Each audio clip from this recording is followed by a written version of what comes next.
10 বছর যাবত বেশি আমরা লক্ষ্য করছি। কারণ এই অবৈধ বালি মাটি ব্যবসা, নদী থেকে গভীর খনন যন্ত্রের মাধ্যমে 10 বছর, আনুমানিক 12 বছর যাবত এটি বিগত জালিম সরকারের, পলাতক সরকারের দামি এমপি মন্ত্রীদের দামি নেতারা, সন্ত্রাসীরা এটা শুরু করেছে, ঠিক কিনা বলো?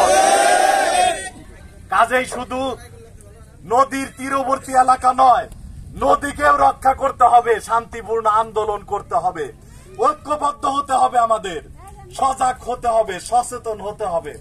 আমাদের মা বোন সহ সর্বস্তরের জনগণকে দলমত, গোষ্ঠী, ব্যক্তি নির্বিশেষে হিংসা বিদ্বেষ বলে ঐক্যবদ্ধ হতে হবে, আন্দোলন করতে হবে, সার্থক আন্দোলন গড়ে তুলতে হবে।